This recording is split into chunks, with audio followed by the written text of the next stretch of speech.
యేసుక్రీస్తు నామములో మీ అందరికీ శుభాభివందనాలు. ఈ రోజున ఒక యోగ్యమైన దేవుని సేవకులు సేవకురాన్లను గురించిన కొన్ని మాటలు మీతో పంచుకోవాలని ఆశపడుతున్నాను. గుంటూరు జిల్లా బాపట్ల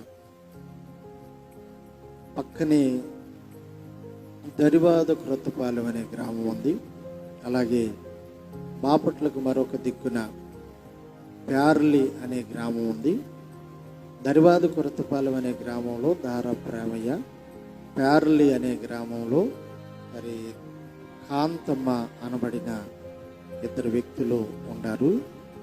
వారిలో మరి ఆ కాంతమ్మ గారి గురించి ప్రాముఖ్యంగా చెప్పాలి. ఆమె చిన్న పల్లెటూరులో జన్మించి చిన్న వయసు నుండి చాలా అమాయకంగా జీవించేది. ఆమె వయసు పెరుగుతున్న కొలది మరి చిన్నప్పటి నుంచి చాలా కష్టం చేసి పెరిగింది. మరి వాళ్ళ తల్లిదండ్రులు కూడా యేసు ప్రభు అంటే తెలియని వారు, యేసు తెలియని వారు వాళ్ళు. అయితే ఆమెకు యవ్వన కాలంలో ప్రేమయ్య అనే వ్యక్తితో వివాహం చేశారు. వారికి 13 సంతానం పుట్టారు. ఈ 13 సంతానం కలుగుతున్న దినాల్లో ఆమెకు రక్తస్రావం అనే రోగం రావటం, మరి ఆ వ్యాధి అప్పట్లో అంతగా వైద్యులు లేరు గనక ఆ కాలంలో ఉన్న వైద్యాలు చేయించారు కానీ తగ్గలేదు. ఎవరో చెప్పారు, ఇవన్నీ కాదమ్మా, ప్రార్థనకి వెళ్తే మరి పాస్టర్ గారు ప్రార్థన చేస్తే తగ్గిపోయింది, యేసు ప్రభు నమ్ముకోమని. యేసు ప్రభు ఎవరో తెలియదు కనుక నమ్ముకోవటం కూడా తెలియదు. పక్కనే కొత్తపాలెం గ్రామానికి పక్కనే లెప్రసీ కాలనీ ఉంది. అందులో దేవుని సేవకులు ప్రసాదరావు అనే దైవజనులు ఉన్నారు. అక్కడికి వెళ్ళి మరి ఆయన ప్రార్థన చేస్తే మేలు పొందిద్దని ఆశించి ఆ తల్లి వెళ్ళి, అయ్యా నా పరిస్థితి ఇది, చాలా కాలం బాధపడుతున్నానంటే ఆ దైవజనుడు యేసు ప్రభువుని గురించి చెప్పాడు.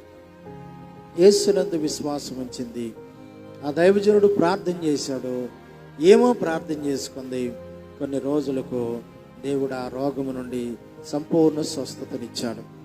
కాబట్టి ఏ రోగము నుండి యేసు ప్రభు విడిపించాడో ఆ రోగము నుండి స్వస్థత పొందినేమా నమ్మకంగా చిన్నపిల్లలు పసిపిల్లలను తీసుకొని ప్రార్థనకి వెళ్ళడం ప్రారంభించింది. ప్రతి ఆదివారం వెళ్ళి ప్రార్థన చేసుకొని ఆరాధించి వాక్యం వినొస్తుంది. తాను ఎన్న వాక్యం, తాను పొందిన మేలు అనేకులకు చెప్పడం ద్వారా మరి అనేక మంది స్త్రీలు పురుషులు మార్చబడ్డారు.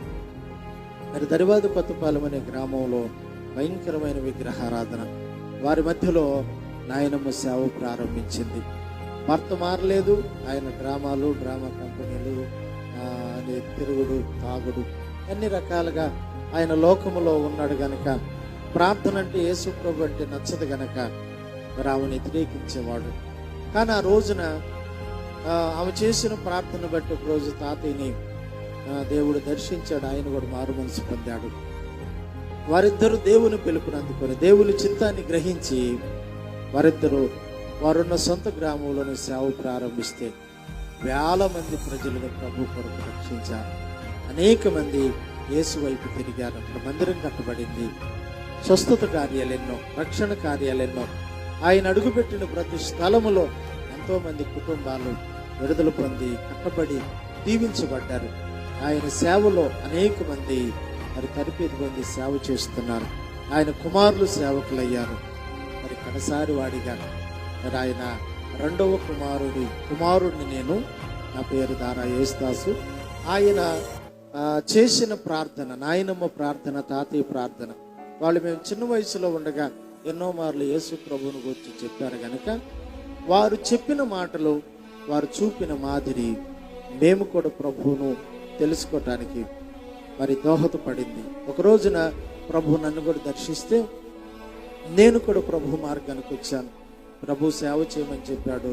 ప్రకాశం జిల్లా ఇదిగో త్రిభ్రాంతక మండలం మేడపి అనే గ్రామంలో నేను, నా కుటుంబం గత సంవత్సరాలుగా ఇక్కడ నిలిచి దేవుని పని చేస్తున్నాం.